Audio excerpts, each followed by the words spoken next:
बिस्मिल्लाहिर्रहमानिर्रहीम। अस्सलाम वालेकुम माय डियर स्टूडेंट्स। उम्मीद है कि आप सब ठीक होंगे। जिस तरह आप सब लोगों को पता है कि हमने क्वांटम केमिस्ट्री का जो कोर्स है वो स्टार्ट किया है। क्वांटम केमिस्ट्री में अब हम चलते हैं नॉर्मलाइजेशन ऑफ ट्रिग्नोमेट्रिक फंक्शंस। इससे जो पिछला लेक्चर था इससे जो प्रीवियस वीडियो थी वो हमारी किस चीज़ पर थी, नॉर्मलाइजेशन ऑफ ट्रिग्नोमेट्रिक फंक्शन। उस पे वहाँ पर हमने wave function is equal to x या wave function is equal to x square, ये हमने डिस्कस किया था कि आया ये जो फंक्शन हमें मिला है एक्स या एक्स स्क्वायर, ये हम किस तरह नॉर्मलाइज करेंगे। अब वहाँ पर हम देखते थे कि आया ये फंक्शन नॉर्मलाइज्ड है या नहीं है। अगर है तो हमें किस तरह पता चलेगा कि ये वो फंक्शन जो है ये नॉर्मलाइज्ड है। अगर नहीं है तो हमें किस तरह पता चलता है कि आया ये फंक्शन नॉर्मलाइज्ड है और नहीं है। तो वो हम पेयर प्रोबेबिलिटी से फाइंड करते थे। अगर एक फंक्शन के लिए प्रोबेबिलिटी 1 आ जाए तो इसका मतलब ये होगा कि ये जो फंक्शन है ये हमारे पास क्या है, ऑलरेडी नॉर्मलाइज्ड है। अगर प्रोबेबिलिटी आपके पास 1 न आ जाए तो इसका मतलब ये होगा कि आपकी जो फंक्शन है ये नॉर्मलाइज्ड नहीं है। तो फिर आप इसको नॉर्मलाइज्ड करेंगे। नॉर्मलाइज्ड हम किस तरह करेंगे वो हमने सीखा था।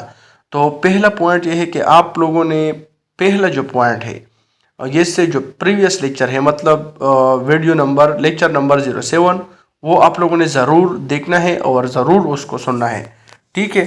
फिर आप लोगों को यहाँ पर जो है आसानी होगी।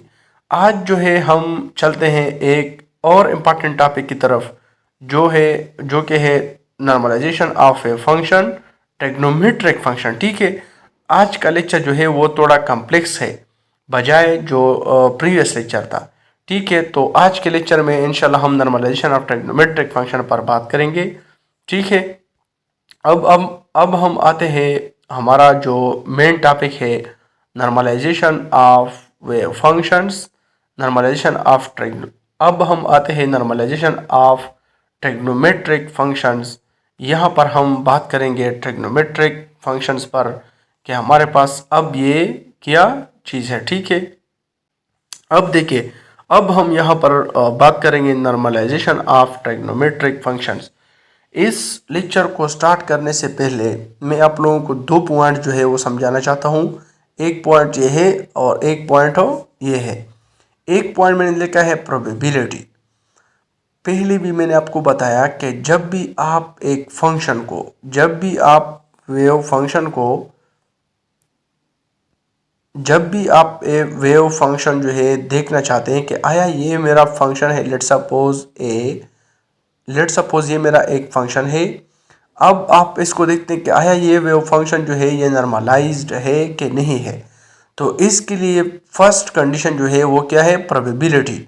अगर आपके पास एक फंक्शन के लिए आप प्रोबेबिलिटी फाइंड करते हो, अगर इस वेव फंक्शन के लिए आपकी प्रोबेबिलिटी 1 आ गई तो इसका मतलब है कि आपका ये जो वेव फंक्शन है, गौर से सुने, आपका ये वेव फंक्शन ऑलरेडी नॉर्मलाइज्ड है। इसको नॉर्मलाइज करने की ज़रूरत नहीं है। अगर इस वेव फंक्शन के लिए आपके पास प्रोबेबिलिटी 1 न आ गई, इस 1 से कम या ज़्यादा आ गई, तो इसका मतलब है कि आपका ये जो वेव फंक्शन है ये आपका नॉर्मलाइज्ड नहीं है। तो इसको फिर आपने नॉर्मलाइज्ड करना है। नॉर्मलाइज्ड किस तरह करना है वो आप इस फार्मूले से फिर आप कर सकते हैं। तो अब आप किस तरह एक फंक्शन को नॉर्मलाइज्ड करेंगे, इसके लिए आपने ये फार्मूला इस्तेमाल करना है या इसके लिए आप जो है ये फार्मूला जो है आप यूज़ कर सकते हैं, ठीक है। ये फार्मूला भी आप यूज़ कर सकते हैं। इन दोनों फार्मूले से आप जो है एक फंक्शन को फिर नॉर्मलाइज कर सकते हैं। अच्छा, मेन क्वेश्चन क्या है? मेन क्वेश्चन ये है कि why we normalize wave function. हम एक फंक्शन को नॉर्मलाइज्ड क्यों करते हैं? हम एक फंक्शन को इसलिए नॉर्मलाइज करते हैं क्योंकि जब आप एक फंक्शन की नॉर्मलाइज्ड वैल्यू एक एवरेज वैल्यू का एक्सपेक्टेशन वैल्यू का लेक्चर था, वो मैंने किया है इस पर वीडियो कि एक्सपेक्टेशन वैल्यू या एवरेज वैल्यू का क्या मतलब है, एक्सपेक्टेशन वैल्यू या एवरेज वैल्यू हम किस तरह फाइंड करेंगे। अगर वहाँ पर ये नॉर्मलाइज्ड वैल्यू जो है आप पुट करेंगे तो आपके पास एक ऑब्जर्वेबल की, जिस तरह लेट सपोज मोमेंटम है, इसकी आप एवरेज वैल्यू या ये जो वैल्यू होता है एक्सपेक्टेशन वैल्यू वो आप फाइंड कर सकते हैं, कि ऑब्जर्वेबल की वैल्यू आप फाइंड कर सकते हैं, इसलिए हम एक फंक्शन को नॉर्मलाइज करते हैं। तो अब हम चलते हैं अपने टॉपिक की तरफ, that is normalization of trigonometric function. ये मैंने एग्जांपल लिया है, एक एग्जांपल है, अगर हमारे पास वो फंक्शन जो है वो साइन पाई एक्स के बराबर हो, अगर एक वेव फंक्शन है वो साइन पाई एक्स है, तो इस वेव फंक्शन को अब हम देखते हैं कि आया ये वेव फंक्शन जो है ये नॉर्मलाइज्ड है कि नहीं है, नॉर्मलाइज्ड है कि नहीं है। ठीक है, तो सबसे पहले मैंने आप लोगों के लिए कंडीशन जो है डिस्कस किया है कि इसके लिए आपने प्रोबेबिलिटी फाइंड करने हैं। अब इस वेव फंक्शन के लिए हम प्रोबेबिलिटी फाइंड करेंगे। अगर इस फंक्शन के लिए प्रोबेबिलिटी 1 आ गई तो इसका मतलब ये होगा ये फंक्शन ऑलरेडी नॉर्मलाइज्ड है। अगर 1 ना आई तो इसको हम फिर नॉर्मलाइज्ड करेंगे। ठीक है, अब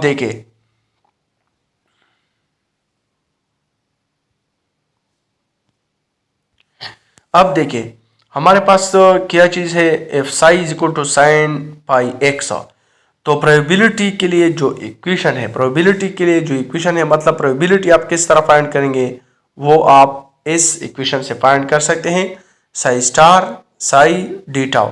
डी टाउ का यहाँ पर क्या मतलब है, डी टाउ, ठीक है, डी टाउ हमारे पास है ऑल स्पेस, ऑल मतलब आप सारे स्पेस में, लेट सपोज ये एक्स वाई जी, सारे स्पेस में आप जो है एक पार्टिकल फाइंड करना चाहते हैं, तो इसके लिए डी टाउ है।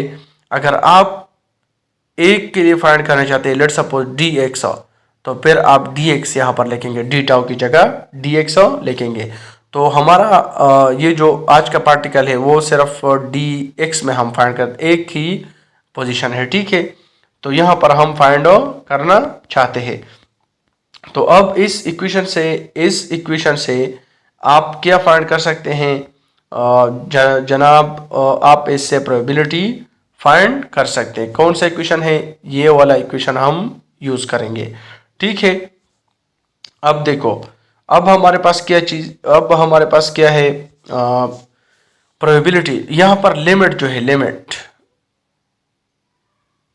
वो लिमिट 0 to 1 है, 0 to 1 हमारे पास लिमिट जो है वो 0 to 1 है। तो लिमिट हम पुट करेंगे 0 to 1 Sai star psi d tau, ये आप लोगों ने लेना है। ठीक है, एक चीज आप लोगों ने लेना है, तो Sai star psi d tau, ये साई स्टार क्या चीज है और साई क्या चीज है, ये मैंने मोमेंटम के लेक्चर में डिस्कशन इस पर किया है। डिगर जो मेथड है वहां पर मैंने डिस्कशन इस पर किया है कि इसका क्या मतलब है।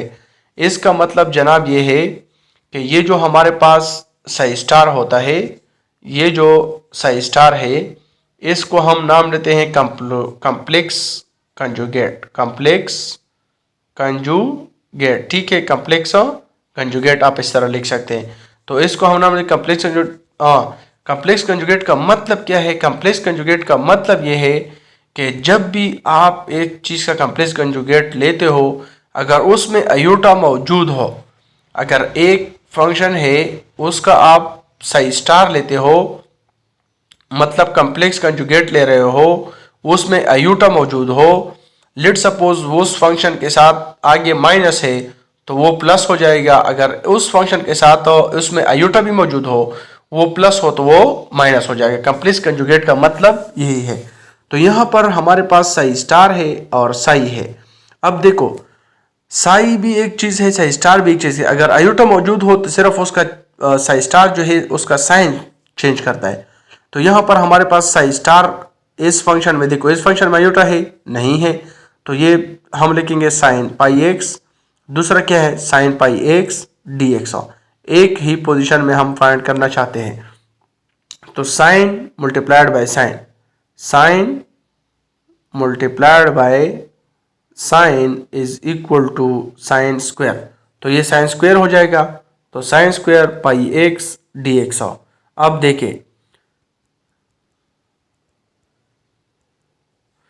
देखिए sine square pi x d x, तो sine square pi x d x इस तरह हम लिख सकते हैं। यहां पर हमारे पास पाई जो है वो किस चीज के बराबर है, बी का बराबर है। वो किस चीज के बराबर है, बी का, ठीक है। अब देखिए यहां पर आप देख सकते हैं कि हमारे पास वाई पाई जो है वो बी के बराबर है, तो sine square pi x d x ये किस चीज के इक्वल हो जाएगा, वो हो जाएगा 1 डिवाइडेड बाय, अच्छा ये फार्मूला है, ये फार्मूला आप लोगों ने अपने साथ नोट करनी है, ठीक है। ये इंपॉर्टेंट फार्मूला है, sine square b x d x is equal to 1 divide by 2x minus 1 divided by 4b sine square b x और डी एक्स। ये इंपॉर्टेंट फार्मूला है, ये आप लोगों ने नोट करना है अपने साथ, ठीक है। तो ये इक्वल हो जाएगा 1 divide by 2x minus 1 divide by 4b sine square b x d x. अब देखो प्रोबेबिलिटी हमारे पास क्या है, 0 to 1 sine square b x d x, इसकी जगह हम पुट करेंगे 1 divide by 2x minus 1 divide by 4b sine square और बी एक्स और डी एक्स। इससे हमारे पास फिर किया जाता है, इससे फिर आता है कि 1 divided by 2x minus 1 divided by 4 pi x sine square b x d x. अब ये जो लिमिट है ये 0 to 1 आपका लिमिट है। लिमिट आप लोगों ने लेना है 0 to 1 हाइयर माइनस लोअर, ये आपका क्या है, लिमिट है, ठीक है। ये आपका क्या है, लिमिट, हाइयर माइनस लोअर। तो 1 डिवाइड बाई 2 अपनी जगह है, इसका आप लोगों ने x का आप लोगों ने लिमिट लेना है, तो 0 to 1 higher minus lower 1 minus 0 minus 1 divide by 4b 4 पाई अपनी जगह है, साइन स्क्वायर 2 पाई एक्स डी एक्स आप लोगों ने लेना है, ठीक है, 1 माइनस 0। तो 1 डिवाइड बाई 2 इससे आ जाएगा 0, तो सॉरी 1, तो 1 डिवाइड बाई 2 इससे आ जाएगा माइनस 1 डिवाइड बाई 4 पाई, और यहाँ से साइन स्क्वायर जो है साइन स्क्वायर, ये आप लोग गौर से देखे, ये क्या है हमारे पास साइन स्क्वायर है, sine square is equal to 90 और sine square is equal to 90 is equal to 1। तो साइन स्क्वायर की जगह हम 1 पुट करेंगे और 2 पाई की जगह ये 1 माइनस 0 1 2 पाई, तो 2 पाई आ जाएगा। यहाँ पर 2 पाई अगेन हमारे पास क्या है, 0 के बराबर है, तो 0 मल्टीप्लाइड बाई 1 0 मल्टीप्लाइड बाई 1 0, तो 1 divide by 2 minus 1 divide by 4 पाई, ये 0 जो है 1 2 पाई, ये 1 2 पाई और 1 डिवाइड बाई 4 पाई ये आपस में टर्म है, रिलेटिव है। तो अगर हम 0 को इससे मल्टीप्लाई करेंगे तो उससे 0 आ जाएगा, तो ये सारा का सारा टर्म जो है वो 0 हो जाएगा। यहाँ पर हमारे पास जो बाकी रहता है वो क्या होता है, 1 डिवाइडेड बाई 2 पाई।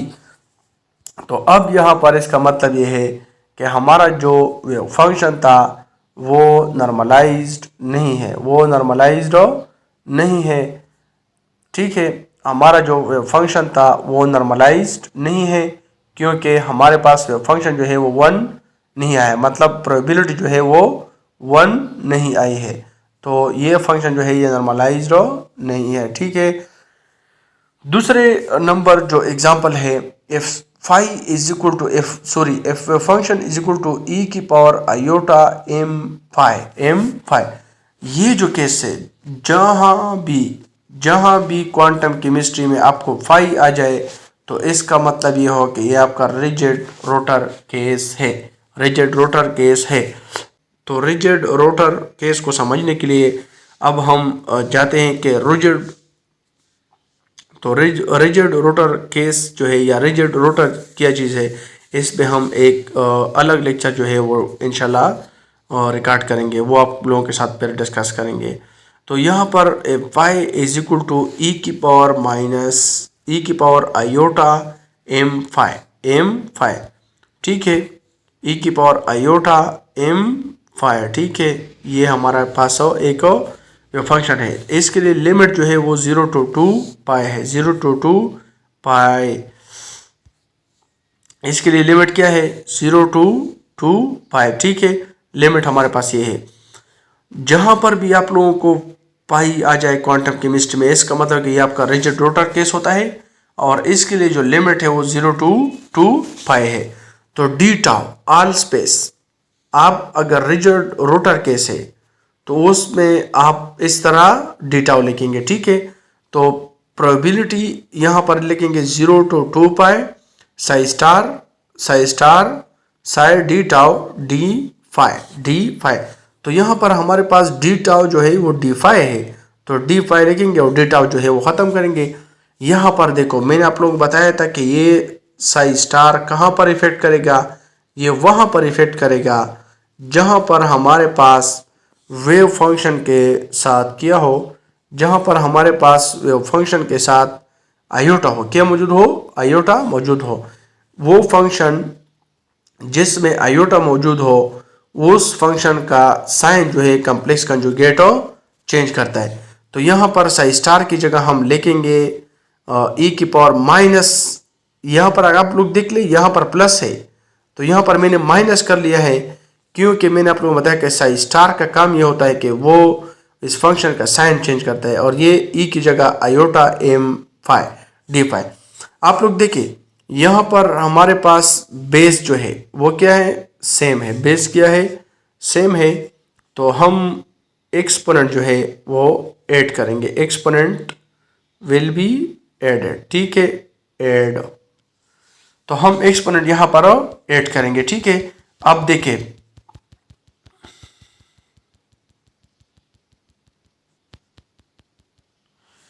देखिए यहाँ पर हम एक्सपोनेंट ऐड करते हैं, क्या करते हैं, एक्सपोनेंट जो है वो ऐड करते हैं। तो ई है, ठीक है, ई की power minus iota m five plus iota m five, ये दोनों कैंसल कर लेते हैं, ए से आता है 0। तो हमें पता है कि ए की पावर नॉट या 0 इज इक्वल टू 1, ये 1 का बराबर है। तो ई नॉट की जगह हम लिखेंगे 1 और 1 multiplied by d five is equal to d five. तो अब ये देखो